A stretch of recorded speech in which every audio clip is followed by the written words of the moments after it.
مفتی صاحب قرآن میں جو لکھا ہے کہ ناپاک مردوں کے لیے ناپاک عورتیں ہیں اور پاک مردوں کے لیے پاک عورتیں، اس کی وضاحت کر دیں۔ دیکھو اس کا ایک غلط مطلب ہے، ایک صحیح مطلب ہے۔ غلط مطلب اس کا یہ ہے کہ پاک مردوں کو ہمیشہ پاک عورتیں ہی ملتی ہیں، لہذا بندہ خراب ہوگا تو خراب بیوی ملے گی، یہ غلط مطلب ہے۔ بعض دفعہ بیوی پاک دامن ہوتی ہے، بندہ کیا نکلتا ہے؟ 2 نمبر۔ تو یہ جو قرآن نے کہا ہے طیبات للطیبین، پاکیزہ مرد پاکیزہ عورتوں کے لیے، پاکیزہ عورتیں پاکیزہ مردوں کے لیے، اس کا مطلب ہے کہ پاکیزہ مردوں کی رغبت کس میں ہوتی ہے؟ پاکیزہ عورتوں میں ہوتی ہے، اور پاکیزہ عورتیں ہمیشہ پاکیزہ آدمی چاہتی ہیں۔ یہ جو گرل فرینڈ بوائے فرینڈ والے بنگی اور چمار ٹائپ کے لوگ ہیں نا، یہ ان کو اسی میں الجھنے دو۔ اللہ کہتے ہیں خود پاک بنو اور تلاش کیا کرو پاکیزہ عورتیں، کیونکہ پاکیزہ آدمی عورت بھی کیا چاہے گا؟ پاک دامن، تو ان کی رغبت اس میں ہوتی ہے۔ سمجھتے ہو کہ نہیں سمجھتے؟ اور خبیث مردوں کو رغبت کس میں ہوگی؟ خبیث لوگوں میں جیسے روح ویسے فرشتے، عام طور پر ایسا ہوتا ہے۔ اور خبیث عورتوں کو بھی رغبت کس میں ہوتی ہے؟ خبیث، ان کو بھی نظر جھکانے والے شریف شرفا چاہیے، نہیں ماڈرن چاہیے، ماڈرن۔ اکثر میں واقعہ سناتا ہوں نا، ایک خاتون نے کہا میرا میاں لڑکیوں سے اتنے منہ کالے کرتا ہے اور ایسے کرتا ہے، یوں کرتا ہے، میں بہت ٹینشن میں آئی ہوئی ہوں۔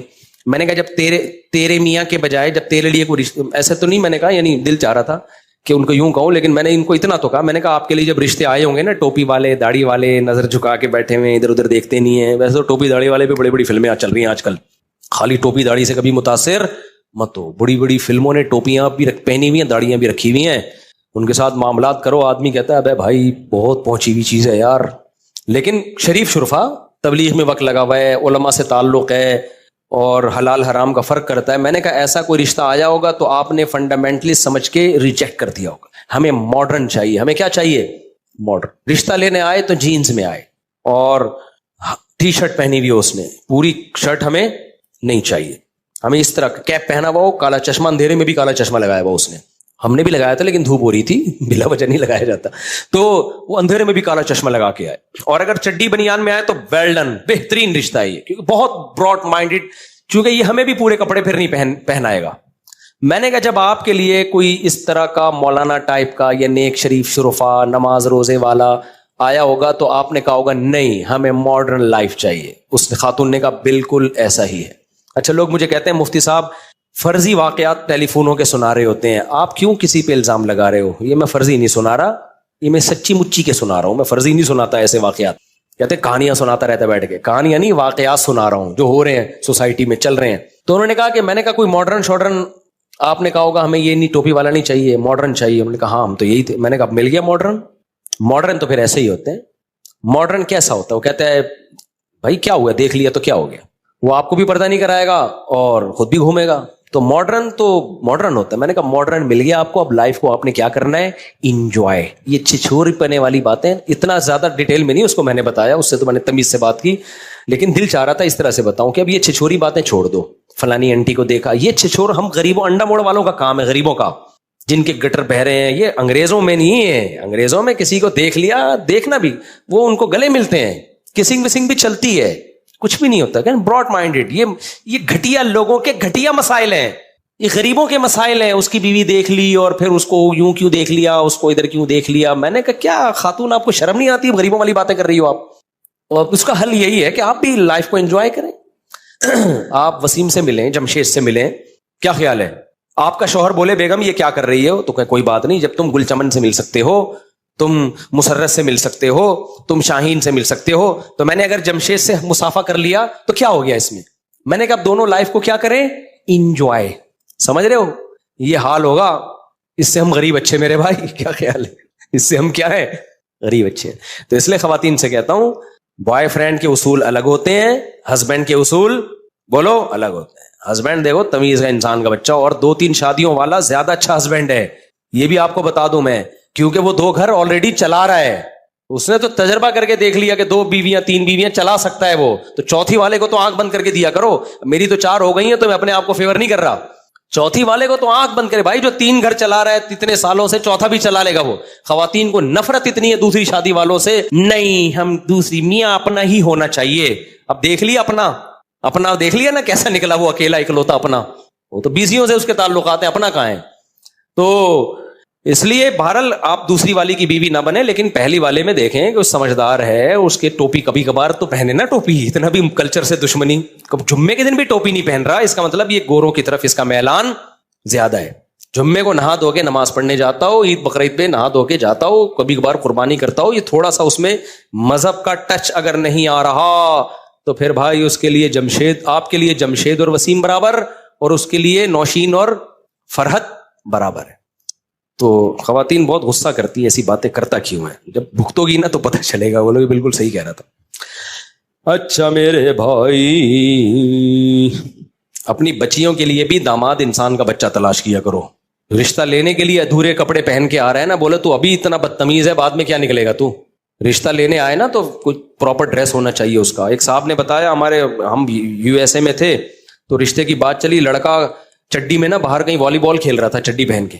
اس کو بتایا تمہارے ہونے والا سسرال آیا ہوا ہے, جو ساس سسر آئے ہوئے ہیں تم سے ملنے. وہ چڈی میں ہی آگے بیٹھ گیا ان کے سامنے. اب وہ کیونکہ انڈا موڑ کے غریب ٹائپ کے لوگ تھے, وہ ان کو برا لگا, یار یہ چڈی پہن کے ہم بیٹی کے رشتے کی بات کرنے, تو انسان کا بچہ ہے کیا ہے, یہ بھی سچا آ گیا, جھوٹا نہیں ہے یہ بھی. تو چڈی پہن کے آ گیا. وہ کہہ رہے دیکھیں جو میں ہوں وہی نظر آنا چاہیے. یہ منافقت نہیں ہے, منافقت نہیں ہے, جو میں ہوں میں ویسا ہی نظر آؤں, میں ایسا ہی ہوں. تو پتہ نہیں انہوں نے شادی کی نہیں کی, یہ مجھے ذہن میں نہیں ہے, مجھے معلوم نہیں, لیکن اگر کی ہوگی تو بھگت رہے ہوں گے. اب کیا خیال ہے؟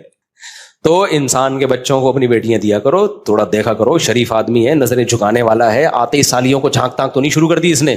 بعض لوگ گھر آتے ہی پتہ چل جاتا ہے کہ یہ انسان کے بچے نہیں ہے, آنکھوں سے پتہ چل جاتا ہے, ایک نمبر کے. اور بعض بنے ہوئے ہوتے ہیں بہت شریف, کہہ رہے ہیں ابھی تو نظر جھکا کے رکھو بیٹا, ٹھیک ہے نا, بعد میں دیکھیں گے. تو تھوڑا انکوائری کر لیا کرو. اچھا میرے بھائی, میں مفتی صاحب آج کل ہیئر سیلون میں کیا لکھا ہوا بھائی, فکس بال لگائے جا رہے ہیں. جب بال سر میں فکس ہو تو وضو اور نماز کا کیا حکم ہے؟ انسانی بال نہیں لگائے جا سکتے, آرٹیفیشل بال لگائے جا سکتے ہیں. ان کو ہٹا کے غسل کرنا پڑے گا, مسا کرنا پڑے گا. اگر ہٹانا ممکن ہے, اگر ہٹانا امپاسبل ہے, ناممکن ہو گیا تو پھر مجبوری ہے, اسی کے اوپر کر سکتے ہو. مفتی صاحب کیا قیامت میں صرف فرائض واجبات کے متعلق سوال ہوگا؟ فرائض واجبات اور سنت مؤکدہ بھی ضروری ہے. مفتی صاحب بعد السلام عرض ہے, میری نوکری ختم ہو گئی ہے اور طبیعت بھی اکثر خراب رہتی ہے, آپ سے گزارش ہے میرے لیے دعا کریں, کچھ پڑھنے کو بتا دیں. حسبی اللہ و نعم الوکیل زیادہ سے زیادہ پڑھا کریں. حدیث میں آتا ہے ابراہیم علیہ السلام کو آگ میں ڈالا گیا تو انہوں نے حسبی اللہ و نعم الوکیل. ہر پریشانی میں یہ بہترین جملہ ہے, یہ پڑھ لیا کریں. دل سے دعا ہے اللہ آپ کی ساری پریشانیاں دور کرے. مفتی صاحب میرا سوال یہ کہ میرا نکاح میرے کزن سے ہوا تھا, پھر کچھ غلط فہمیوں کے باعث میرے گھر والوں نے کہا کہ ہم نے طلاق لینی ہے, جبکہ میری کزن نے نہ مجھے طلاق زبان سے دی نہ پیپر دیے. پھر میرے والدین نے یونین کونسل سے جعلی طلاق کی ڈگری کچھ رقم دے کر حاصل کر لی اور میرا نکاح دوسری جگہ کر دیا, جبکہ میرا کزن کا کہنا ہے میں نے طلاق نہیں دی. اب کیا میرا دوسرا نکاح صحیح کہلائے گا؟ نہیں کہلائے گا, یہ دوسرا نکاح زنا ہے, چھوڑ دیں, پہلے شوہر سے طلاق لیں, جب تک زبان سے طلاق نہیں دیتا تو اس وقت تک دوسری شادی نہیں ہو سکتی. بعد السلام عرض ہے کہ مفتی صاحب میں ایک شیعہ لڑکی کو پسند کرتا ہوں اور نکاح کرنا چاہتا ہوں. بھائی شیعہ سنی نکاح کرنا چاہیں تو اس کا طریقہ میں نے بتایا, دارالعلوم کورنگی جائیں یا بنوری ٹاؤن جائیں یا اور کسی بڑے ادارے جائیں تو ایک دوسرے کے عقائد ان کو جا کے بتائیں, ان سے تحریری فتویٰ لیں. بسم اللہ الرحمن الرحیم. اگر ہمارے سامنے کسی کو ناحق قید میں رکھا گیا ہو کیا ہمیں اس پر آواز نہیں اٹھانی چاہیے؟ بھائی سیاسی سوالات مجھ سے مت پوچھا کرو, سمجھتے ہو جو میرا ٹاپک ہے مجھے اسی تک رہنے دو. پھر میں کوئی سیاسی بات کروں گا تو پھر آگ لگ جاتی ہے, پھر بولتے ہیں یہ کیوں بول رہا ہے. جب میں بولوں گا تو بولے گا کہ بولتا ہے, سمجھ رہے ہو. جب میں نہیں بولوں گا تو بول رہے ہیں کہ بول کیوں نہیں رہا. جب میں بولوں گا تو آپ لوگ کیا بولو گے, آپ کیوں بول رہے ہو بھائی, یہ آپ کا ٹاپک نہیں ہے. حالانکہ مجھے معلومات ہیں, معلومات مجھے ابھی جو سیاسی اکھاڑ پچھاڑ چل رہا ہے نا اس میں بہت مستند نالج کافی حد تک ہے. میں 100% کی دعویٰ تو نہیں کرتا, لیکن چپ رہنا بہتر ہے. ہاں وہاں بولا جائے جہاں نہ بولنے سے نقصان ہو رہا ہو, پھر بولنا واجب ہے. ابھی ہمیں پتا ہے ہمارے بولنے نہ بولنے سے کچھ بھی نہیں ہوگا, تو ایک جنگ چھڑ جائے گی لوگوں میں, ایک اس کو پھر صحیح کرتے رہو بیٹھ کے کہ اس کا مطلب یہ, اس کا مطلب یہ, پھر یہ سب اس کے شواہد ہیں, پھر ثبوت پیش کروں گا جو میں دعوے دوں گا, پھر ان ثبوتوں کو پھر ان ثبوت کے ثبوت پیش کرنے پڑیں گے. اور آج کل مسئلہ یہ ہے کہ جس کو جس سے نفرت ہے نا وہ اس کے فیور میں کوئی بات سننا چاہتا ہی نہیں ہے, اور جس کو جس سے محبت ہے اس کے مخالفت میں کوئی بات نہیں سننا چاہتا. ہر آدمی چاہتا ہے کہ میں جس لیڈر سے محبت کرتا ہوں اگر اس کے حق میں کچھ بول رہے ہیں تو آپ بولیں, مخالفت میں بول رہے ہیں تو آپ کو بولنے کی بالکل اجازت نہیں ہے, اور مجھے جس لیڈر سے نفرت ہے اس کے خلاف بول رہے ہیں تو بولیں, اس کے فیور میں بولنے کی اجازت نہیں ہے. تو ان پرچیوں کا یہ مطلب ہوتا ہے. تو کبھی چھاؤں میں آ کے بیٹھو خوشبو لگا کے, تو پھر میں بتاؤں گا. تو ممبر پہ یہ باتیں میں نے چھوڑ دی ہیں, بڑے مسائل ہیں اس میں. ایک مشہور قول ہے کہ جیسی عوام ویسے حکمران. تو کیا عبد الملک بن مروان اور حجاج بن یوسف کے دور میں اعمال بہت خراب تھے اور عمر بن عبد العزیز کے دور میں بہت اچھے ہو گئے تھے؟ یہ قول ہے, یہ حدیث نہیں ہے. اعمالکم اعمالکم, کہ جو تمہارے اعمال ہوں گے ویسے ہی حکمران ہوں گے, یہ نبی کی حدیث نہیں ہے. یہ کسی بزرگ کا قول ہے کہ بعض دفعہ ایسا ہوتا ہے کہ عوام کی بدعمالیوں کی سزا اللہ ظالم حکمرانوں کی صورت میں دے دیتے ہیں, لیکن ہمیشہ ایسا نہیں ہوتا. بعض دفعہ بڑے نیک نیک لوگ آئے ہیں اور ظالم حکمران مسلط ہو گئے. عبداللہ بن عمر کا قول تھا نا یزید کے بارے میں کہ اگر یہ نیک ہوا تو اللہ کی رحمت ہوگا, اگر یہ فتنہ ہے تو یہ ظالم نکلا تو ہمارے لیے اللہ کی طرف سے آزمائش ہے, یہ اللہ کی طرف سے آزمائش ہے. تو اچھے برے حالات نیک لوگوں پہ, برے لوگوں پہ, سب پہ یکساں آتے ہیں. نیک لوگوں کے لیے وہ برے حالات رحمت بن جاتے ہیں, برے لوگوں کے لیے برے حالات گناہوں کی سزا بن جاتے ہیں. باقی جو ہمارے ساتھ ہو رہا ہے وہ تو ہمارے ہی عوام ہی کی بدعمالیوں کی سزا لگتی ہے ہمیں, کچھ عوام کی بھی گڑبڑیں ہیں. میں جامع رشید میں کلیت الشریعہ کے لیے امتحان دینے کے عوام انہوں نے ٹیسٹ کا حصہ بنا کر ایک مزاحیہ کردار رکھا جس میں آپ کو ساس کہو, لڑکی, گائے, بکری وغیرہ بننا تھا.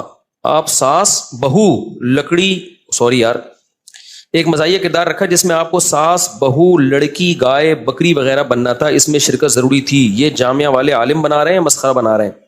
آپ نہ جاؤ بھائی جامع رشید. ایک انہوں نے کسی کا آئی کیو لیول چیک کرنے کے لیے ایک ٹیسٹ رکھ لیا یا کوئی مزاحیہ پروگرام رکھ لیا کسی کا بھی دماغ چیک کرنے کے لیے, تو اس میں کیا جا رہا ہے؟ ہاں وہ پڑھائی کے گھنٹوں میں آپ کو ڈرامے دکھا رہے ہوں جس کا آپ کی ایجوکیشن سے کوئی تعلق نہ ہو, تو آپ بول سکتے ہو کہ یہ ہمیں پڑھانے کے بخاری پڑھا رہے ہیں یا ہمیں ڈرامے دکھا رہے ہیں, کیا کر رہے ہیں. تو جس سے بغض ہوتا ہے نا تو وہ اس کی پازیٹیو چیز کو بھی نیگیٹو لے کے جاتا ہے, جس سے عقیدت ہوتی ہے وہ اس کی نیگیٹو کو بھی پازیٹیو. تو آپ نیوٹرل بن کے کسی بھی قوم کے بارے میں تبصرہ کیا کرو, سمجھتے ہو میرے بھائی. تو آپ مت جاؤ جامع رشید حسن آباد کراچی. اگر جامع رشید والے عالم نہ بنا رہے ہوتے تو پھر جو ہر سال اتنے طلبہ فارغ ہوتے ہیں جامع رشید سے, کتنے بڑے بڑے ڈاکٹرز کو عالم بنایا ہے جامع رشید نے. تو ایسے ایجوکیٹڈ لوگوں کو مولوی بنایا ہے. اس دن میں نے ولاگ بھی بنایا تھا نا, سارے اسٹوڈنٹس کے میں نے انٹرویو لیا تھا. ایک پی ایچ ڈی اسکالر ہے جو عالم بن رہا ہے, دوسرا ڈاکٹر ہے میڈیکل سائنس کا وہ عالم بن رہا ہے, تیسرا پروفیسر ہے یونیورسٹی میں وہ عالم بن رہا ہے, چوتھا وکیل ہے بہت بڑا وہ عالم بن رہا ہے. اتنے اپر لیول کے لوگوں کو انہوں نے مولانا بنا دیا, اور پاکستان نیوی میں ان مولاناؤں کو کمیشن آفیسر بھرتی کرا دیا. تو ٹھیک ہے خامیاں بھی ہوں گی لیکن یہ خوبیاں بھی تو دیکھو نا بھائی. آپ لوگ کہتے ہیں کہ دین کی دعوت نرمی سے پیار سے دو, دین ایسے پھیلے گا. سوال یہ کہ پھر نبی نے صحابہ سے جنگ و جدال کیوں کی؟ کیا دین غالب کرنے کے لیے نہیں ہے؟ نبی صلی اللہ علیہ وسلم نے جو جنگ و جدال کی وہ جہاد کے میدان میں کی ہے, اور جہاد کے لیے کچھ شرائط اور اصول اور ضابطے ہیں جو کتابوں میں لکھے ہیں, قرآن و حدیث سے صحابہ فقہا نے نکالے ہیں کہ جہاد کی دو قسمیں. ایک ہے آپ نے خود کسی ملک پہ چڑھائی کرنی ہے, اس کی الگ شرائط ہیں. ایک ہے کوئی ملک آپ کے اوپر چڑھائی کر دے تو آپ نے اس سے کیسے نمٹنا ہے, اس کی الگ شرطیں ہیں. تو ہم جو بات کر رہے ہیں لوگوں سے محبت کی, پیار کی, یہ میدان جنگ میں نہیں بات کر رہے, ہم نارملی بات کر رہے ہیں. یہاں کوئی بم رکھ کے تھوڑی بیٹھے ہوئے اڑانے کے لیے, یا ٹی وی میں جب کوئی اسکالر آتا ہے ٹاک شوق میں اور وہ ناک پہ مکھی بٹھا کے کر رہا ہوتا ہے, تو ابھی تو کیا جیب میں بم رکھ کے آیا ہوا ہے, کیا جہاد کرنے آیا ہوا ہے یا یہاں ڈیبیٹ کرنے آئے ہو؟ یاری میرے خیال بات. تو تبلیغ کا جو اصول ہے وہ محبت ہی ہے. جیسے اللہ نے موسیٰ علیہ السلام کو فرعون کے پاس بھیجا تو یہ نہیں فرمایا کہ جاتے ہی یوں پٹکی دے کے گرانا اس کو فرعون کو, اور یوں جو ہے نا اس کو گرا کے پٹخ کے اس کو بولنا تیرا باپ بھی مسلمان ہوگا, نہیں ہوا تو تلوار سے تیری گردن اڑا دوں گا میں. وہ دعوت کا میدان تھا, اس میں اللہ نے موسیٰ علیہ السلام کو فرمایا اتنا بڑا ظالم ہے لیکن آپ دائی بن کے جا رہے ہو, آپ مجاہد بن کے لڑائی کرنے کے لیے نہیں جا رہے. تو دائی کا اصول یہ ہے قولا لہ قولا لینا, آپ نے نرم انداز سے بات کرنی ہے. تو ٹیلی ویژن پہ جو اسکالرز آ رہے ہیں وہ مجاہد بن کے نہیں آ رہے, اگر آ رہے ہیں تو دیکھو ان کی جیب سے بم نکلنا ضروری ہے, کیونکہ مجاہد کے ہاتھ میں بم ہوتا ہے, پینٹ میں اس کی پسٹل ہوتی ہے, ایک ہاتھ میں تلوار ہوتی ہے, سمجھتے ہو, پھر ڈھال ہوتی ہے بموں سے بچنے کے لیے یا تلواروں سے. تو جتنے اسکالر آ رہے ہیں نا جن کو میں نرمی کی تبلیغ دے رہا ہوں, آپ پوری پراپر تلاشی لو, ایک پٹاخہ بھی نہیں نکلے گا ان کی پینٹ سے. تو تمہارے پاس ہے پٹاخہ بھی نہیں, نہ ان کے گھروں سے نکلے گا, اور نکل گیا تو ایجنسیاں اٹھا کے لے جائیں گی ویسے بھی, ٹھیک ہے نا, چھوڑیں گی نہیں, وہ یہاں تک نوبت ہی نہیں آنے دیں گی. تو اس لیے جب آپ دائی بن کے آئے ہو تو آپ کے لہجے میں کیا ہونی چاہیے؟ محبت، نرمی، رسپیکٹ، عزت جو نبی صلی اللہ علیہ وسلم نے مشرکین مکہ کے سرداروں کو بھی دی ہے. اور اللہ نے موسیٰ علیہ السلام کو حکم دیا کہ فرعون کو نرم لہجے میں بات کرنی ہے. تو دائی کا الگ اسٹائل ہوتا ہے، مجاہد کا الگ. تو آپ مجاہد بنو، لیکن مجاہد بننے کے لیے پھر وہ اصول ہے جو مجاہد بننے کے ہیں، پھر وہ شرائط ہیں. آپ کام باتیں مجاہدین والی کر رہے ہو اور کپڑے دائیوں والے پہنے ہوئے آپ نے، صحیح ہے نا؟ تو پھر یہ دونوں میچ نہیں ہوتی آپس میں. تو ہم یہاں بم لے کے تھوڑی بیٹھے ہوئے، ہم تو محبت سے لوگوں کو 4 شادیوں کی ترغیب دے رہے ہیں. اگر میں مجاہد ہوتا، میدان جنگ میں 4 شادیوں کی ترغیب دیتا تو بم رکھ کے دیکھ دیتا. میں کہتا کر رہا ہے دوسری یا یہ بم رکھوں، آپ کا باپ بھی 4 شادیاں کرتا. تو آپ ایک طرف ہو جاؤ، ہم تو دعوت دے رہے ہیں، تبھی سے سمجھا رہے ہیں بھائی کر لو. بیوہ عورتوں کو ٹھکانہ ملے گا، غریب عورتوں کو ٹھکانہ ملے گا. اور میرے کتنے دوست اتنے ڈھیٹ ہیں، ایک بھی نہیں کی اب تک. ان کو بھی میں تانے نہیں دیتا، نہ طنز کرتا ہوں. وجہ اس کی ہے کہ بھائی ہم دائی ہیں، ہم ٹاؤنٹنگ تھوڑی کریں گے، طنز تھوڑی کریں گے. ان کے کیا مسائل ہیں، ہو سکتا ہے ان کے کوئی مسئلہ ہو، کوئی مالی لحاظ سے مسائل ہوں یا کوئی گھریلو مسائل چل رہے ہوں، تو چھوڑ دو اپنے حال پہ. ملتے ہم سب سے ہر طرح سے ملتے، چرسی بھی آتے ہیں ہم سے ملنے کے لیے، ہیروئن چی بھی آتے ہیں. تو میں تو نہیں کہتا دفعہ ہیروئن پیتا ہے، یہ اسٹائل دائی پہ جچتا نہیں ہے. اسی سے یہ بھی جواب ہو گیا، مفتی صاحب ایئرپورٹ پہ آپ سے لبرل انٹیاں ملنے کے لیے آتی ہیں، آپ ان کو ڈانٹتے کیوں نہیں کہ کیسا ڈریس پہنا ہوا؟ بھائی صاحب ہم پولیس میں نہیں ہیں، ہم دائی ہیں. ہم محبت سے کہہ دیں گے کہ سسٹر آپ سر پہ دوپٹہ رکھ لیں گے تو ثواب زیادہ ملے گا. اور وہ بھی موقع دیکھ کے، کیونکہ وہ بھی دوپٹے پہ بیان سننے نہیں آ رہی ہوتی، وہ اپنا کوئی مسئلہ لے کے آ رہی ہوتی ہے. ایسے موقع پہ دوپٹے کے فضائل بیان کرنا بے موقع فضیلت ہو جائے گی. تو ہر چیز کا ایک موقع ہوتا ہے. دین کی دعوت کو پھینکنا نہیں ہے میرے بھائی، پھینکنا نہیں ہے. دائی کا کام ہے اس طرح سے دعوت دے کہ لوگ دین کے قریب آئیں، پھینکنا نہیں ہے. آج کل ہو یہ رہا ہے کہ ڈائریکٹ جہنم سے بات شروع ہو رہی ہے، وہ پھر مسئلہ خراب ہو جاتا ہے. اچھا میرے بھائی، میرے دوستوں سے جب کہتا ہوں کہ ہاں جو غزہ میں جو کچھ ہو رہا ہے نا اس پہ محبت نہیں بنتی ہے. جو لڑائی ہو رہی ہے نا، لڑائی میدان جنگ میں، جو وہاں ہم غزہ کے مجاہدین سے نہیں کہیں گے کہ اسرائیلیوں کو محبت سے سمجھاؤ. ہم کہیں محبت کی زبان سمجھنے والی یہ قوم نہیں. ان کو آپ جس حد تک بم سے سمجھا سکتے ہیں، اگر ٹینک سے کام کر سکتے ہیں تو بم نہیں ہے، ٹینک سے کام کریں. میزائل ہو جہاں ہے تو بم نہیں بلکہ میزائل کا استعمال کرو آپ. تو وہاں ہمارا اصول کچھ اور ہے، تو میدان جنگ کے اصول کچھ اور ہے، یہاں اصول کچھ اور ہے. اچھا میرے بھائی، میں دوستوں سے کہتا ہوں کہ گانے نہیں چلاؤ گے تو ساتھ چلوں گا. تو ایک دوست کہتا ہے ٹھیک ہے، لیکن اگر ہم اس طرح کریں گے تو ہر جگہ اللہ کی نافرمانی ہو، پھر تو گھر سے باہر ہی نہ نکلے. بھائی اپنے کام سے ہر جگہ جاؤ، کوئی گناہ ہو رہا ہے تو وہ خود بھگتیں گے، سمجھتے ہو؟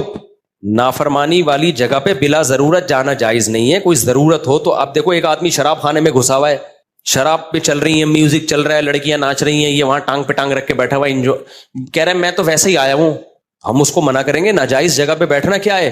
حرام ہے. منع کریں گے نا اس کو کہ یار یہ نائٹ کلب ہے، لڑکیاں ناچ رہی ہیں، تو آیا وہیں آگے بیٹھا ہوا ہے، تیرا کیا کام ہے یہاں پہ؟ لیکن اگر وہ کہے وسیم میرا قرضہ لے کے بھاگا ہوا ہے یہاں شراب پینے کے لیے، جب تک کم بخت یہ مجھے پتا ہے میں باہر بیٹھا ہی دوسرے دروازے سے نکل جائے گا، اس کے انتظار میں بیٹھا ہوا ہوں، اب ہم کیا کہیں گے؟ ویل ڈن، بیٹھا رہے، یہی کہیں گے نا. بھائی کوئی شرابی اندر گیا ہوا ہے، اس کے پیسے لے کے نائٹ کلب میں ناچ رہا ہے، اس کو پتا ہے گیٹ پہ انتظار کیا تو ارلی جانب سے ٹاپ کے نکل جائے گا. تو اب یہ نائٹ کلب کے اندر بھی بیٹھے گا، جا کے وہاں انتظار بھی کرے گا. اب یہ نہیں کہا جائے گا لڑکیاں ناچ رہی ہیں تو یہاں کیوں بیٹھا ہوا ہے؟ کہہ رہا ہے میں لڑکیوں کا ناچ دیکھنے کے لیے نہیں بیٹھا ہوا، وسیم میرے پیسے لے کے بھاگا ہوا ہے. تو وہاں ہم کہیں گے بھائی ٹھیک ہے، ایک مجبوری ہے. تو بس میں آپ سفر کر رہے ہو، گانے لگا دے، اب آپ کیا روڈ پہ اترو گے؟ کہاں؟ جب ٹکٹ دیا ہوا ہے آپ نے، ٹکٹ ضائع ہو جائے گا آپ کا. وہ مجبوری ہے آپ کی، جہاں مجبوری نہیں ہے وہاں منع ہے. تو مجبوری کبھی دینی بھی ہو سکتی ہے، صرف دنیا بھی نہیں ہوتی. آپ اپنے پیسے لینے کے لیے اگر نائٹ کلب میں جا کے بیٹھ گئے ہو تو یہ ایک ضرورت ہے. تو دین کی دعوت اور تبلیغ بھی ایک ضرورت ہے. بعض دفعہ ایسی جگہوں پہ ایک مبلغ کو جانا پڑتا ہے، اور جہاں اس کا کام، اس کی نیت یہ نہیں ہوتی کہ میں وہاں جا کے گناہ کروں گا، بلکہ اس کی نیت ہوتی ہے میں اصلاح کروں گا. تو اصلاح کے لیے تو جانا لازمی ہے. ایک دفعہ مس گیدرنگ تھی کسی یونیورسٹی میں، لڑکے لڑکیاں اکٹھے بیٹھے ہوئے. میرا شروع میں، اب تو لوگ اعتراض نہیں کرتے، پہلے بہت اعتراض کرتے تھے. میرا بیان تھا یونیورسٹیوں میں تو ویسے ہی ماحول ہے نا، اتنی نیک لڑکیاں ہوتی کہ ادھر برقعے میں بیٹھی، اور اتنے تو پھر بیان کی ضرورت ہی کیا تھی وہاں پہ بھائی. پھر ہم کہتے ہیں تو ہم سے زیادہ نیک ہے ماشاءاللہ، ایک ادھر منہ کر کے بیٹھی ہوئی ہے اور ایک ادھر منہ کر کے بیٹھی ہوئی ہے، تو ان کو کیا بیان کی ضرورت ہے؟ تو اس میں لوگ اعتراض کر رہے ہیں ایسا ماحول میں آپ گئے. تو میں نے کہا میں کوئی اس ماحول میں انجوائے کرنے کے لیے نہیں گیا، ہم اس ماحول میں ان کو تبلیغ کے لیے گئے ہیں. اور تبلیغ میں یہ بھی ہے کہ یہ غلط ہے، لیکن اس غلط کو بیان کرنے کے 2 طریقے. ایک یہ کہ ڈائریکٹ جا کے کہہ دو غلط ہے، یہ پھر تجھے منہ پہ کہنا، یہ انسان اس کو دل پہ لے کے جاتا ہے، اصلاح نہیں ہوتی. ایک طریقہ یہ ہے کہ ان کو مذہب کی محبت دل میں ڈالو، پہلا اسٹیپ یہ ہے. جب مذہب کی محبت آئے گی آہستہ آہستہ، کہتے ہیں نا یہ جزیرہ بھی بالآخر زیر آب آ ہی گیا. سمندر میں کچھ سوکھے ہوئے جزیرے ہوتے ہیں، آہستہ آہستہ ان میں بھی پانی آ جاتا ہے. تو فنکاراؤں کو، اداکاراؤں کو دین کے قریب لانے کا طریقہ الگ ہے، اور جو پہلے سے تو دین سمجھتے ہیں ان کو تو چماٹوں سے بھی لایا جا سکتا ہے. تو ہر ایک کا طریقہ الگ ہوتا ہے. جن کو یہ پتہ نہیں ہوتا وہ پھر علماء پہ اعتراض کرتے ہیں، حضرت یہ کہ میں ٹیلر ہوں. وہ جو مولانا طارق جمیل صاحب نے نہیں کسی اداکارہ کے سر پہ ہاتھ رکھ لیا تھا، وہ کتنا بڑا اسکینڈل بنا دیا. بھائی ساری دنیا کے سامنے اس کے سر پہ ہاتھ رکھ رہے ہیں، تو اس میں کیا تم بدگمانی کر رہے ہو؟ اور سر پہ بھی اس کے چادر ہے. یہ تو میں کہتا ہوں خدا کی قسم ان کا حوصلہ ہے یار، کہ اتنے بڑے لیول کا آدمی اپنے مقام سے اتنا نیچے آ گیا. وہ کوئی اس اداکارہ سے کوئی ریلیشن تھوڑی بنانا چاہ رہے ہیں، اس کو دین کی اور قیامت کے دن اگر وہ دھکے دے کے نکال دیں، وہ قیامت کے دن کہہ سکتی ہے اللہ میں گئی تھی عقیدت محبت میں، ایک جگہ مجھے امید تھی کہ مجھے دین کا کچھ سیکھنے کو ملے گا، انہوں نے دھکے دے کے نکال دیا. تو پھر کیا جواب تھا مولانا طارق جمیل صاحب کے پاس؟ تو سارے دھکے دے کے نکال رہے ہوتے ہیں، کوئی ایک تو شکر ہے ہمیں ملا ہوا ہے نا جو دھکے نہیں دے رہا ہوتا، اور ان کی نیت بھی خالص ہے. ہمیں بھی پتا ہے کہ کوئی کیریکٹر پہ آج تک مولانا طارق جمیل صاحب کے کیریکٹر پہ کبھی انگلی الحمدللہ نہیں اٹھی ہے، اللہ بچا کے رکھے. عرض یہ کہ میں ٹیلر ہوں اور کپڑے کا کام کرتا ہوں، میں ہر جمعے آپ کا بیان سننے کے لیے آتا ہوں. میں آپ کے لیے 2 سوٹ بنانا چاہتا ہوں، آپ سے درخواست ہے میرے ناپ لے کے جائیں گے میرے بھائی، سوٹ بنا کے دیں گے. اثر میں آ جائیں، اثر میں آ جائیں. اچھی بات ہے یار، فری پکڑ کا ہدیہ مل رہا ہے، ویل ڈن، بہترین. مفتی صاحب میری شہوت بہت ہی زیادہ بڑھ گئی ہے اور زنا کے ہر وقت خیالات آتے رہتے ہیں. ہائے ہائے ہائے ہائے، بہت لمبا حساب کتاب لکھا ہے.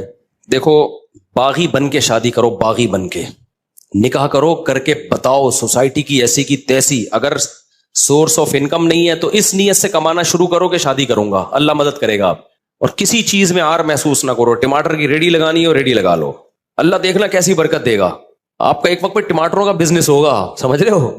اور رکشا چلانا ہے، رکشا چلاؤ. نکاح کو فوکس کرو. نکاح کرنے والوں کے ساتھ اللہ نے مدد کا وعدہ کیے. میں نے سرسری طور پہ خط پڑھ لیا، لیکن میں یہ پڑھنے کے قابل نہیں ہے جو انہوں نے حالات لکھے ہیں نا، سنانے کے قابل نہیں ہے لوگوں.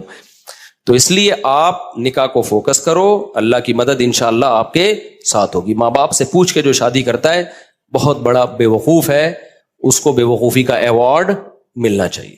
میں آپ کے سامنے ماں باپ کے کتنے حقوق بیان کرتا ہوں کہ نہیں کرتا. مجھے نہیں یاد پڑتا کبھی مجھے والدین کا تذکرہ اور میں نے اپنے رونے کو ضبط نہ کیا ہو. یہ رشتہ ایسا ہے نا ماں باپ کا، انسان نہیں آنکھوں پہ ضبط کر سکتا. شادی میں نے اپنے ابا اماں کو بھی لفٹ نہیں کرائی، سمجھ رہے ہو. جب ہم نے شادی کی ہماری اماں تھوڑی خوش تھی دوسری شادی پہ کہ بیٹا ماشاءاللہ ماشاءاللہ. کون خوش ہوتا ہے؟ رشتہ ہی نہیں مل رہا تھا. جہاں جاتے لڑکی والے کہتے اماں کو تو لے کر آؤ، ہم کہتے اماں ہی تو سب سے بڑی رکاوٹ ہے. تو ہم نے اپنی اماں کے ٹوٹی پھوٹی کوشش کی قدموں میں جنت تلاش کریں. میں نہیں کہہ رہا ہم نے بہت کوئی خدمت کی ہے، تو ٹوٹی پھوٹی کوشش کی کہ ہم اماں ہم سے راضی ہی جائیں. الحمدللہ راضی ہی گئی ہیں دنیا سے، لیکن بھائی اللہ پہلے ہے. تو اللہ میاں نے کہا ہے کہ جو ہے نا یہ ماں باپ تمہیں آخرت میں عذاب سے نہیں بچا. نکاح ہم اللہ کا حکم سمجھ کے کرتے ہیں، امی کے کہنے پہ بولو نہیں کرتے، کلچر کے کہنے پہ تھوڑی کرتے ہیں. تو شادی ایسی کی تیسے میں نے کر لی. اماں بہت غصے ہوتی تھی، میں اماں کے پاؤں پکڑنے جاتا تھا، وہ رشتہ ہی نہیں دے رہا تھا نا کوئی. مسئلہ یہ تھا کریں کیسے، خالی نظریے لے کے گھوم رہا تھا میں. ٹھیک ہے، لوگ سن کے کان پک گئے تھے، یار مفتی صاحب دوسری شادی ہر وقت تو کر لو نا. ابے میں نے کہا وہ رشتہ ہی نہیں دے رہا تو کہاں سے کریں؟ کیوں نہیں دے رہا بھائی؟ کہیں طلاق یافتہ بیوہ کہیں بات چلاؤ، بولتے اپنی اماں کو تو بھیجو. اماں جانے کے لیے ایگری نہیں ہے، اب بیوی کو تھوڑی لے کے جائیں گے دوسری شادی کے لیے، وہ تو ویسے ہی ایگری نہیں ہوتی. لے کے کس کو جائیں؟ کوئی جا ہی نہیں رہا. تو بہرحال پھر میرے بڑے بھائی کو ہم نے غیرت ویرت دلائی تھوڑی سی. بڑے بھائی کو نا ان کو اس وقت تو تھوڑی سی غیرت آئی، جب شادی کے بعد مسائل آئے ہیں نا تو وہی انہوں نے بھی میرے اوپر نزلہ گرایا، یار اس نے مروایا، مجھے بھی اس نے مروا دیا. ان کو نہیں پتا تھا اتنا سخت ریئیکشن ہوگا کہ میں بھی پھنسوں گا اس میں. تو اور این میرے 2 بھائی آخر میں ایگری ہو گئے تھے، چلو ٹھیک ہے کر لے یار. ایک بھائی نے بات کی جو میری اہلیہ ہے نا ان کے والدین سے، ہاں چلے ٹھیک ہے اب کرے گا. تو یہ ان کو یہ ڈر تھا کہ یار اگر میں انوالو نہیں ہوں تو پتہ نہیں کہاں کر لے جا کے یہ کوئی آڑا ترشا، کوئی خاندان میں کوئی ایسی چیز نہ ہو. وہ راضی نہیں تھے وہ بھی، لیکن وہ اس لیے ہو گئے کہ یار یہ ڈھیٹ آدمی ہے، یہ کر کے چھوڑے گا. تو اب اگر ہم انوالو نہیں ہوئے تو پتہ نہیں کوئی اٹھا کے آڑے ترشا ہمارے خاندان میں بدنما کوئی دھبا نہ لگ جائے نا، کوئی منہ دکھانے کے قابل نہ رہے خاندان میں. تو ابھی کم از کم کسی اچھی جگہ پیغام بھیجا ہوا ہے اس نے خاندانی لوگوں میں. تو اس لیے وہ نہ چاہتے ہوئے آ گئے، لیکن عین وقت پہ وہ بھی مکر گئے عین وقت پہ. اور پھر کیا ہوا، جو چھوٹے بھائی کو میں نے کہا تو آ جا نکاح میں، کوئی تو ہو جس کو میں شادی میں بٹھاؤں. تو اس نے کہا میں آ رہا ہوں. عین وقت پہ وہ کم وقت بھی نہیں آیا. میرا بھائی ہے، میں تو کہہ سکتا ہوں نا چھوٹا ہے، کمبخت ہے نہیں، بڑا نیک آدمی ہے، لیکن میرا تو حق بنتا ہے نا، عین وقت پہ وہ بھی مکر گیا، نکاح نامہ لے کے گھوم رہا۔ لڑکی والے کہہ رہے ہیں کسی کو تو لے کر آؤ بھائی، ہم لوگ خاندانی لوگ ہیں، ایسے تھوڑی ہوتا ہے، الحمدللہ بڑے میرے سسرال بہت اچھے لوگ ہیں وہ، بھائی کسی کو تو لے کر آؤ بیٹا، ہم نے ایسے کبھی نہیں، ایسے وہ رخصتی ایسے نہیں ہوتی، تو میں کیا کس کو لے کر آؤں؟ 2-4 دوست میں نے ادھار پکڑے، کہیں سے ادھار پکڑے، ہر شخص ڈر رہا تھا کہ یار ہم بھی پٹیں گے بیٹا تیرے ساتھ، رشتے دار سارے کہ یار ہم پہ بھی بلی آئے گی، سب سے پہلے سوال ہوگا شادی میں گیا کون کون تھا، سب بھاگ گئے، تو 2-4 پھر رہ گئے تھے، ان کو اتنی بد دعائیں ملی ہیں نا بعد میں، اتنی، ان کے جب بھی اب تک کوئی مسئلہ ان کے ساتھ ہوتا ہے نا، کہتے ہیں دیکھا دیکھا جو کرو گے وہ بھرو گے، اب تک ان کو تانے دیے جاتے۔ تو اس موقع پر پھر ہماری اماں راضی نہیں تھی، ہم نے کہا کوئی بات نہیں یار، اماں کی ویلیو ہے ہمارے دل میں، لیکن اللہ پہلے ہے بھائی، ہم نے کر لی۔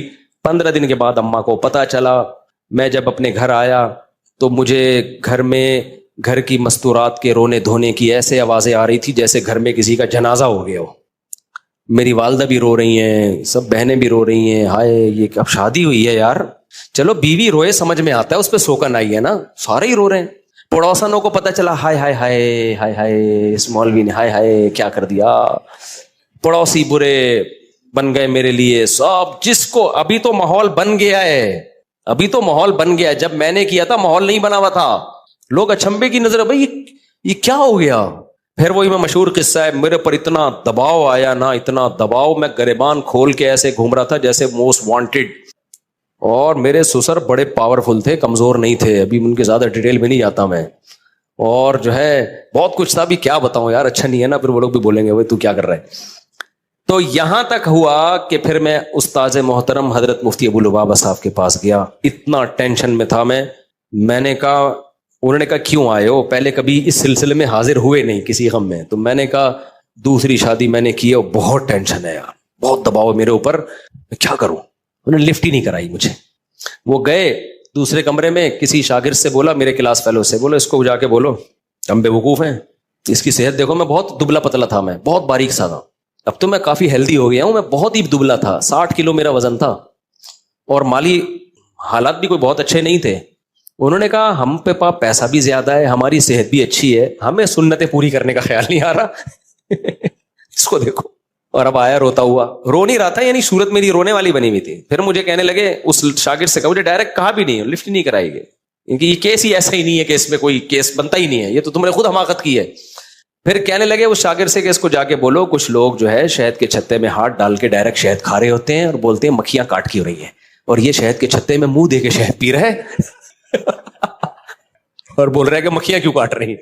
میں نے کہا اب ساری زندگی کے لیے گالیاں تمہارا مقدر ہے، ہم تو بالکل ہی منہ ہمارا اور چھوٹا سا ہو۔ تو اماں کے یہ حالات، پھر جب زیادہ غم آتے ہیں نا انسان پر تو اس کو انجوائے کرنا شروع کر دیتا ہے، یا تو میں ڈپریشن میں چلا جاتا، سر جا کے پھوڑ دیتا اپنا، خودکشی کی طرف جاتا، یہی ہوتا نا، ہر طرف سے بے عزتی ہو رہی ہے، یا میرے پاس ایک راستہ یہ تھا، ایسی کی تیسی بھاڑ میں جائے یار۔ پھر ہم نے یہ کیا، ہم نے کہا جاؤ، میں جب دلائل میں غور کرتا تو دلائل میں ہمارا پلڑا کیا تھا، بھاری تھا۔ پھر ہم نے گریبان جان کر کھولا، پہلے تو ٹینشن میں کھولا ہوا تھا نا، ہم نے کہا ہم شریف آدمی ہیں ہی نہیں، لوگ کہتے تھے نا تم مولوی ہو کے شریف آدمی ہو کے، اللہ کا شکر ہے ہماری عزت تھی، عزت دار گھرانے سے ہو کے شریف آدمی ہو کے، میں نے کہا کس نے کہا میں شریف ہوں، میں تو بدماش آدمی ہوں، تو تم تو دھوکے باز ہو، ہم نے کہا ہم ہیں دھوکے باز۔ تو اتنے خطابات ملے نا، اس سے میرا حوصلہ ایسا بلند ہوا نا، میں نے کہا تیسری بھی کروں گا، کسی کے باپ میں روکنے کی طاقت ہے تو روک کے دکھائے، ایسی کی تیسی۔ پھر جو میں پھڈے باز بناؤں نا، میں نے کہا یار اب ہمارے بڑوں نے بتا دیا تھا بیٹا زندگی گئی ہے پھڈوں میں، میں نے کہا ابھی نہیں، پھڈوں کو انجوائے کرنا ہے، ٹھیک ہے نا۔ یہ ہوا، تبھی تو میں کہتا ہوں دوسری شادی انتہائی ڈھیٹ قسم کے لوگوں کا کام ہے، یہ بغیرتوں کا، یعنی بہت ڈھیٹ قسم کے لوگوں کا کام ہے، سمجھ رہے ہو، اس میں بہت کچھ سننا پڑتا ہے، پھر برداشت کرو۔ پھر میرے اوپر دباؤ آیا، طلاق دو، اس کو دو یا اس کو دو، بہت دباؤ آیا میرے اوپر، دوسری کو چھوڑ دو۔ میں نے کہا میرے نا قتل کر دو، قتلے بنا کے بوری میں بند کر کے گدھوں کو کھلا دو، طلاق نہیں دوں گا میں۔ آج بڑے بےغیرت ہوتے ہیں، بےغیرت لوگ، دوسری شادی کی، عورت سے فائدہ اٹھایا اور تھوڑے دنوں میں اس کو طلاق دے دی کہ جی میری پہلی بیوی کا دباؤ بہت تھا، میں مجبور تھا۔ ابے تو بے شرم آدمی، جب تیرے میں دم نہیں تھا تو نے کیا کیوں ہے؟ یہ بہت کیسز آ چکے ہیں، تبھی میں دوسری شادی والوں کو فوراً اپریشیٹ نہیں کرتا. جب کوئی آگے بتاتا ہے نا دوسری کی ہے میں نے, ابھی کی ہے, ابھی آگے پتہ چلے گا, فوراً چھوڑ دیتے ہیں. ذرا سا دباؤ آتا ہے, میں تعریفیں نہیں کرتا بھائی اپنی, لیکن موٹیویشن کے لیے بتانا پڑتا ہے. ہم نے جب کی ہے, ہم پر جو دباؤ آیا ہے نا آپ سوچ نہیں سکتے, بہت دباؤ آیا ہے. تو میں نے کہا کہ مجھے یہ میرے الفاظ ہیں, آپ بھی سیکھ لو. میں نے کہا مجھے قتل کرو, چاپڑ لے کے بوٹیاں بنا کے کوؤں کو کھلا دو, یہ ہو سکتا ہے, طلاق نہیں ہوگی. اب غلط کیا صحیح کیا کر لیا, بس سب کہہ رہے تھے غلط کیا, میں کہہ رہا تو چلو اس پہ مشورہ کریں گے, غلط کیا کہ صحیح کیا ہے, کر لیا. اب یہ ریورس نہیں ہوگا یہ عمل, سمجھ رہے ہو, اب یہ عمل ریورس نہیں ہوگا. تو ایسے دھماکے کرنے ہیں تو کرو بھائی, ورنہ جیسے تمیز سے بیٹھے ہوئے ہو نا ایسے زندگی گزارو. لیکن خدا کی قسم اس ٹینشن کا اپنا مزہ ہے یار. اتنا مزہ آ رہا تھا نا گریبان کھول کے, ابھی ادھر جا رہا ہوں, وہاں گالیاں سننے کے مجھے ادھر آ رہا ہوں. تو اس سے اتنے فائدے مجھے زندگی میں حاصل ہوئے, اتنا کانفیڈنس. پھر میں نے کہا اب تیسری کروں گا, پھر پھڈے. ابھی میرا بیٹا مجھے کہہ رہا ہے ابا میری شادی کر دو, زبان سے نہیں کہہ رہا, ادھر ادھر سے اشارے کروا رہا ہے. تو میں نے پتا ہے کیا کہا ہے, میں کر دوں شادی, مجھے کوئی وہ نہیں ہے, میں بچوں کی شادی بر وقت کرنے کا قائل ہوں. ہاں میں لوگوں سے یہ کہتا ہوں کہ بچے میں اگر ذرا سا بھی خطرہ ہے نا کہ باپ پہ بوجھ بنے گا, پھر اپنے خرچے پہ نہیں کرو, کیونکہ بعض بچے ابا کے خرچے پہ کر کے پروڈکٹ ہر سال آتی رہے گی ان کی, وہ سارے خرچہ کون اٹھائے گا, وہ اپنی ذمہ داری نہیں اٹھاتے. تو پھر ایسے میں ماں باپ کو کبھی ترغیب نہیں دیتا کہ اپنے خرچے پہ بیٹوں کی شادی کرو. ہاں بیٹا سمجھدار ہے, آپ کو پتا ہے کہ یہ اپنی ذمہ داریاں پوری کرے گا, ابھی بے روزگار ہے, کل روزگار لگ جائے گا, تو پھر باپ کو چاہیے کر دے. لیکن مسئلہ میرے ساتھ ایک یہ آ رہا ہے کہ یار اگر میں اپنی بہو ابھی اسی گھر میں لے آؤں اور ساس بہو کے جھگڑے ہو گئے شروع, تو اپنے جھگڑے تو انسان نمٹا سکتا ہے, دوسروں کے نہیں نمٹا سکتا. تو پھر میں اپنے بارے میں بولتا ہوں تیرا کیا ہوگا کالیا, یعنی میرا کیا ہوگا کالیا, کیونکہ میں نے پہلے دوسری کی, پھر پھٹے ہوئے, پھر تیسری کی, پھر دوبارہ سے دونوں کے الگ سے پھٹے شروع ہو گئے, پھر چوتھی کی, پھر تینوں کے پھٹے. اب میں جا کے میری زندگی تھوڑا سکون میں آئی ہے, پھٹے مڈے ختم ہوئے, اب میں بہوؤں کے پھٹے شروع کر دوں, نہیں سمجھ میں آ رہی میرا خیال ہے. کیونکہ اب میں لے کر آیا تو میری بیگم کا پھٹا ہوا میری بہو کے ساتھ. مرد نہیں جھگڑے میں کرتا یار, مرد کا سسر کہے گا بہو سے کی خدمت کرنی ہے بیٹا کر لو, اللہ تمہیں جنت دے گا, نہیں کرنی تو بھاڑ میں جاؤ یار, ایسی کی تیسی. مرد اس چیزوں میں اگنور کر لیتا ہے. خواتین کے بڑے مسائل ہوتے ہیں, خواتین کے مسئلے ہوتے ہیں کہ جب آپ گھر پہ آؤ گے, آپ کی بیگم آپ سے بولو گی بہو نے آج مجھے یہ ٹکا سا جواب دیا ہے, کیا یہی تعلیم ہے شریعت میں؟ تو میں بہو سے پوچھوں گا کیوں بھائی ٹکا سا جواب دیا ہے, جھوٹ بول رہی ہیں, یہ جھوٹ بول رہی ہیں, آپ جھوٹ بول رہی ہیں, میں کہ جھوٹی ہوں؟ بھائی وہ جھوٹی نہیں ہے, وہ سچی ہیں. پھر آپ اس سے پوچھو گے کہ خدا کی قسم پاگل ہو جاؤ گے نا, الٹے لٹک کے مر جاؤ گے یہ فیصلہ کرنا کہ ان میں صحیح کون ہے غلط کون ہے, برباد ہو جائے گی تمہاری زندگی. سارے جمعے اتوار کے بیانات ختم, مسائل کے سیشن ختم, میں ساس بہو کے جھگڑے ہی بیٹھ کے نمٹاتا رہوں گا. میرا نظریہ یہ بھائی بہو لاؤ, بچوں کی شادی ٹائم پہ کرو, بولو بھائی آئے گی نہیں اس گھر میں, سمجھ رہے ہو, ٹینشن مت پالو اپنے لیے, آئے گی دوسرے گھر میں. اپنے بیٹوں سے جا کے ادھر ہی جا کے مل لیا کرو, بہو سے بھی عزت دے دے گی, ٹھیک ہے بیزتی کا خطرہ ہوا تو بیزتی سے پہلے نکل آؤ. کیا خیال ہے؟ آج کل کی بہویں مارکیٹ میں کہاں سدھری بھی آ رہی ہے یار. میں جانتا ہوں جوائنٹ فیملیوں میں عزت دار لوگ بڑے تمیز سے رہ رہے ہیں, ہمارے اپنے ریلیٹیو ہیں, ساری بہویں اکٹھی بڑی لائف کو انجوائے کر رہے ہیں وہ لوگ, لیکن ہر جگہ ایسے نہیں ہوتا. اب ہم جب لائیں گے ہمیں کیا پتا یہ اگلا نکلے گا کیا, اچھے نکل آئے تو بہت اچھی بات ہے, نہیں تو بھائی ہماری تو زندگی برباد ہو جائے گی یار. تو میں جوائنٹ فیملی کا اس زمانے میں قائل نہیں ہوں. الگ الگ صاحب بچوں سے بھی میں نے بولا, ابھی ایک بچہ نے زیادہ اشارے بھیجے نا, میں نے کہا بیٹا گھر ارینج کر لے, شادی میرے خرچے پہ ہوگی تیری, یہاں نہیں آئے گی. اب آپ کہہ سکتے ہیں مجھ سے آپ گھر بھی بچے کے لیے آپ ارینج کر لیں, اور میرے ماشاءاللہ 8 بیٹے ہیں, تو اگر میں 13 گھر میں چلاؤں گا تو IMF سے مجھے قرضہ دلا دو بھائی. اور بیٹے میں ایک بھی نالائق نکل آیا نا جس کو عادت ہو گئی ابا کا مال کھانے کی, وہ تو میرے بچے پیدا کرنے والے بیانات روزانہ سنے گا بیٹھ کے, خوب اسپیڈ سے بچے نکالے گا اور میری گودوں میں لا کے ڈالتا رہے گا, سمجھ رہے ہو. پھر بھی مجھے قبول ہے یار, ہمارا ظرف بہت بڑا ہے الحمدللہ, لیکن بگڑ جائے گا. ایسا ہوتا ہے نا کہ ابا جب تک میں کما نہیں رہا تو فی الحال میرے بچے بھی آپ پالیں, میری بیگم کو بھی آپ پالیں, کوئی بات نہیں, بہو بھی بیٹیوں کی طرح ہوتی ہے, پال لیں گے یار, جہاں اللہ نے اتنا کھلایا ہے اور کھلا دے گا. لیکن مسئلہ بگڑنے کا خطرہ ہوتا ہے کہ جب فری پھوکٹ کی لڑکوں کو عادت پڑتی ہے نا, ایک دفعہ بگڑ گئے تو قیامت تک نہیں اٹھتے. تو لڑکوں پہ تو ذمہ داریاں ڈالو. ایک واقعہ سنا کے اس ٹاپک کو ختم کرتا ہوں. ہمارے ایک جاننے والا ٹھیکیدار ہے, بہت پیسہ ہے اس کے پاس. میں نے کہا یار تمہیں اللہ نے اتنا نوازا ہے, اتنا تم کما رہے ہو. کہتا ہے یہ سب میرے باپ کی مہربانی ہے. میں نے کہا شاید اس کے باپ نے بہت پیسہ دیا. کہہ رہے ہیں نہیں, میرے باپ نے میرے سامنے سے روٹی چھین لی تھی, کہہ رہا میں ہڈ حرام تھا ونس اپون اے ٹائم، باپ کے ٹکڑوں میں پلتا تھا، گھر آ کے کھاتا رہتا تھا اور جا کے لڑکوں میں بیٹھ کے سٹے۔ کہہ رہا میرا باپ سمجھاتا رہتا تھا بیٹا کچھ کر، بیٹا میں کرتا نہیں تھا۔ ایک دن باپ نے میرے سامنے سے کھانا ہٹا لیا، بولا آج کے بعد تو اپنے خرچے پہ کھائے گا۔ کہہ رہا اس وقت تو مجھے بڑی بے عزتی، لیکن باپ نے میری خیر خواہی میں کیا، سمجھ رہے ہو، مجھے اپنے پاؤں پہ کھڑا کرنے کے لیے۔ کہتے ہیں نا مجھے چلنا سکھانے کو سہارا چھین لیتا ہے۔ بچوں سے بعض دفعہ سہارا چھینا جاتا ہے تاکہ اپنے پاؤں پہ چلنا سیکھیں۔ بچہ سمجھتا ہے میرا باپ ظالم ہے، مجھ سے بیساکھی چھین رہا ہے۔ بھائی ڈاکٹر یا باپ بیساکھی آپ سے اس لیے نہیں چھین رہا کہ آپ کو وہ گرانا چاہتا ہے، وہ آپ کو اپنے پاؤں پہ کھڑا کرنا چاہتا ہے۔ بعض دفعہ اللہ کی طرف سے ایسے حالات آتے ہیں کسی نوجوان پہ کہ وہ اسٹیبل ہو جاتا ہے، وہ اپنے پاؤں پہ کھڑا ہو جاتا ہے۔ تو شاعر نے اسی کو کہا مجھے چلنا سکھانے کو سہارا چھین لیتا ہے۔ اللہ بعض دفعہ سہارا چھینتے تاکہ تم خود چلنا سیکھو۔ کہہ رہے ہیں میرے باپ نے میرے سامنے سے کھانے کی پلیٹ ہٹا لی اور کہا اب تو اپنے خرچے پہ کھائے گا۔ کہہ رہا اس وقت تو مجھے بڑی بے عزتی محسوس ہوئی، لیکن جب ہوش آیا تو میں سمجھ گیا۔ اس کے بعد میں نے کمانا شروع کیا، محنت کی، اور آج کروڑوں میں کھیل رہا ہے وہ آدمی۔ تو ڈر یہ بعض دفعہ ہوتا ہے کہ آپ اپنے بچوں کی اپنے خرچے پہ کرانا شروع کر دو، پتہ چلا وہ کیا بن گئے، اپاہج۔ تو کراؤ ضرور۔ لوگ مجھے کہتے ہیں مفتی صاحب کبھی آپ بیان کرتے ہو اپنے خرچے پہ بیٹوں کی شادی کرا دیا کرو، کبھی آپ کا بیان آ رہا ہے نہیں کرایا کرو۔ بھائی یہ بچوں کی نوعیت پر ہے۔ جس بچے کے بارے میں آپ کو یہ خطرہ ہو کہ یہ اپاہج ہے، کر کچھ نہیں رہا ہے، یہ نالائق آدمی ہے، اس کی کبھی بھی مت کراؤ، کیونکہ اگر اس کی تم نے شادی کرا دی وہ اسپیڈ سے بچے نکالے گا دبا کے، اور تمہاری گود میں لا کے ڈالتا رہے گا، خرچہ ایک بھی نہیں اٹھائے گا، اور پھر اور پوستی ہو جائے گا وہ۔ لیکن اگر بچہ سمجھدار ہے، آپ سمجھتے ہو کہ جو کام اس کے ذمہ لگایا جاتا ہے وہ کر رہا ہے، پڑھائی کو فوکس کیا ہوا ہے اور محنت کر رہا ہے، اس کی اپنے خرچے پہ کرایا کرو۔ اس سے تمہارے رزق میں بھی اللہ تعالیٰ برکت دے گا، تمہیں بھی اولاد ملے گی، پوتے نواسے ملیں گے، بچہ برائیوں سے بچے گا۔ لیکن کرانا اس گھر میں نہیں ہے۔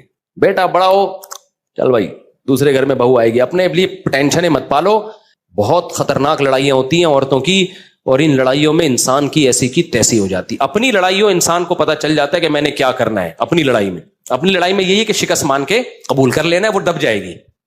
بھائی آپ کا بیوی سے پھڈا ہو گیا، دلائل کی دنیا میں گئے، بیگم کی سمجھ میں نہیں آیا، آخر میں آپ بولو میری غلطی آئندہ نہیں ہوگا، ختم ہو گیا پھڈا۔ کیا خیال ہے؟ بہو کو یہ سمجھانا نا کہ تم بول تمہاری غلطی ہے، یہ نہیں۔ اور اس میں بعض دفعہ ساس ظالم ہوتی ہے، وہ اور جری ہو جاتی ہے۔ تو اپنی غلطی میں تو یہی ہے کہ آپ سوری کر لو گے یا جھک جاؤ گے، بولو گے ٹھیک ہے جی، مٹی پاؤ گے تو۔ لیکن خواتین کے میں ایسا نہیں ہوتا، وہ کہتی ہیں جس کی غلطی ہے اس کو سزا ملنی چاہیے، اور کون غلطی مانتا ہے اس زمانے میں۔ وہ ایک آدمی کی شادی ہوئی، 100 سال ہو گئے، بڑا ہینڈسم اسمارٹ نکلا نا وہ۔ لوگوں نے پوچھا یار تم 100 سال میں بھی اتنے ہینڈسم، اور تمہاری بھابھی بھی، ہماری بھابھی بھی ماشاءاللہ بڑی ہینڈسم ہے، یہ ہوا کیا ہے؟ کہتے ہیں دیکھو میری جب شادی ہوئی تھی تو میرا بیوی سے ایگریمنٹ ہوا کہ جب بھی غلطی ہوگی نا تو جس کی غلطی ہوگی وہ سوری کرے گا، اور سوری بھی کرے گا، اور 500 قدم بھی، 500 نہیں یعنی 10 کلومیٹر بھی پیدل چلے گا وہ۔ تو کہہ رہے جب بھی ہماری لڑائی ہوتی ہے سوری بھی میں ہی کرتا ہوں، 15 کلومیٹر پیدل بھی میں ہی چلتا ہوں۔ اس چکر میں واکنگ کر کر کے میں دبلا رہا ہوں، اور میں 100 سال کا ہو گیا۔ تو اس نے کہا چلو جب بھی غلطی ہوتی ہے تو ہی مانتا ہے، اور 15 کلومیٹر بھی تو ہی چلتا ہے، تو بھابھی کیوں اتنی اسمارٹ ہے؟ کہہ رہے وہ یہ دیکھنے کے لیے میرے پیچھے پیچھے چلتی ہیں کہ چل بھی رہا ہے کہ نہیں چل رہا ہے، وہ یہ دیکھنے کے لیے کہ چل بھی رہا ہے کہ نہیں چل رہا ہے۔ یہ میں بھی تھوڑی دیر میں پیتا ہوں، بس جلدی سے سوال نمٹا دوں۔ ہے اچھا اثر میں آ جائیں، ٹھیک ہے، اثر میں آ جائیں، بس یہ 2 سوال لے گا میرے پاس۔ میں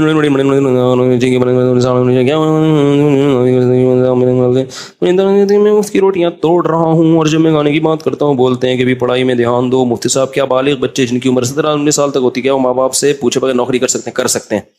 لیکن اگر ماں باپ سمجھدار ہیں، ان کو دنیا کا پتہ ہے، تو پھر ان کے مشورے کے بغیر کام نہیں کرنا چاہیے، سمجھتے ہو؟ اچھا میرے بھائی مفتی سے میں بہت پریشان ہوں، بہت گناہ کے بھائی نکاح کرو، جتنی بے حیائی کے کام ہے ان کا حل کیا ہے؟ نکاح کرو۔ اور جب تک نکاح نہیں ہوتا نا اپنی خوراک تھوڑی ایسی خوراکیں کھایا کرو جس سے شہوت بڑھتی نہیں ہے بلکہ کم ہوتی ہے۔ کسی حکیم کے پاس جاؤ، ہومیوپیتھک ڈاکٹر کے پاس جاؤ، وہ ایسی میڈیسن بھی ہیں جس سے خواہشات کنٹرول میں آ جاتی ہیں، سمجھتے ہو؟ انڈے منڈے چھوڑ دو، کچھ کام نہ کرنے کی قسم کھائی تھی ہمیشہ کے لیے، مخصوص مدت تک کے لیے قسم توڑ دی، تو اب یہ قسم ہمیشہ کے لیے ذمہ ختم ہو گئی، ہر دفعہ کام۔